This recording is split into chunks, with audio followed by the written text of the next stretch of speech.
guys, welcome back to the channel and some more Mythic Americas for you here. So we're taking a look at scenario 3 today, the Great Hunt, and as you can see from the map here, there's a lot going on. So we got some really funky deployment zones here, basically these opposite corner deployments, but sort of an 18-inch circular zone there, and then basically some objectives across the center line. So let's take a look at what's going on here, because we do have a fair bit going on. So place 3 spawning markers on the board per the diagram, so center 14 inches apart basically after that.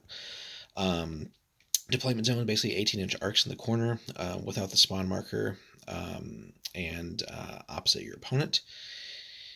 And then let's see, at the start of each turn, but before any orders are assigned, spawn 1 spirit animal from each spawn point. So each spirit animal immediately moves in a random direction and speed. There's a random die, so basically d10 plus 2 inches for the speed. And then if the spirit animal moves off the board, it escapes. If it encounters terrain, it immediately stops.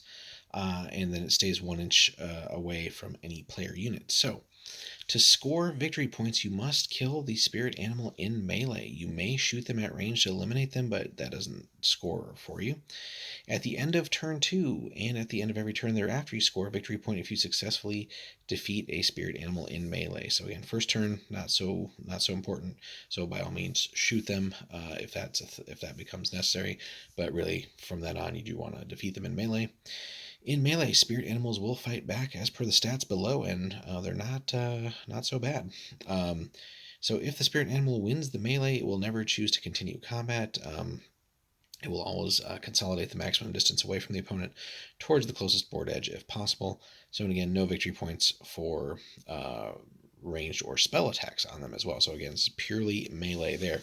And then the spirit animal stats there, as you can see, so it's got some fair savage or special rolls too, savage being one of them.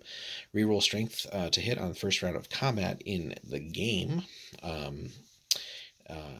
And then choking, so choking attacks ignore the target's armor and cover bonuses, and it's got 2 attacks and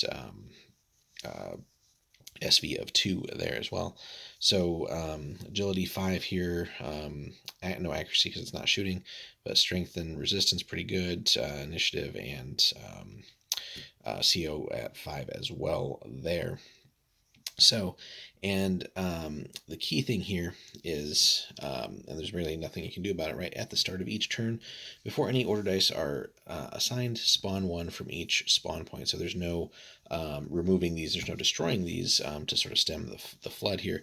But basically there'll be 3 of them spawning, and again, just in a random direction. So it should be a pretty fun and interesting scenario. The only downside I could see is maybe, if let's say all 3 of them spawn and the dice just come up that they sort of all go towards one player, then obviously they can kind of load up on victory points in that way. So you're definitely going to want to move, I think, closer and maybe get, if not necessarily right on top of one of the spawns, but you want to be as close as you can so that you can try and kill as many of these spirit animals as possible, while still working on whittling down the opposing army, because again, eliminating their ability to deal with the spirit animals is going to be key too in slowing that down.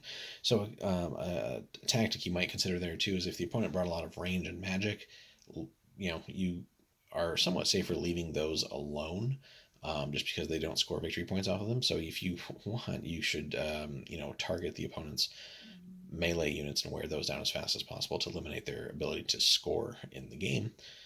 So something to consider there, but a fun scenario, really fairly unique here too. So again, you got NPCs spawning in, and just heading in all kinds of different directions there, and they're not weaklings or anything like that either. So definitely want to be careful with where and how you move your forces, and still remaining aware of the enemy. So it's not like there's a truce or anything and you're just both hunting these spirit animals. You still have the enemy to deal with as well on top of these spirit animals, and they'll just keep coming as well. So so just something to consider there as well. Now if the opponent looks like they're going to be close to one, and maybe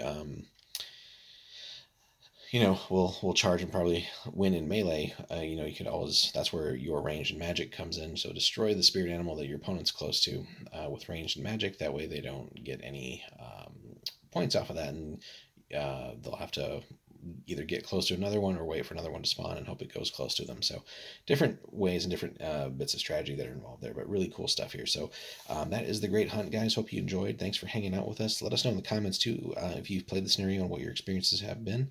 Also, if you could hit us up with a like and a subscribe, that helps us continue to grow. And if you do want to support the channel a little bit more as well, hit up the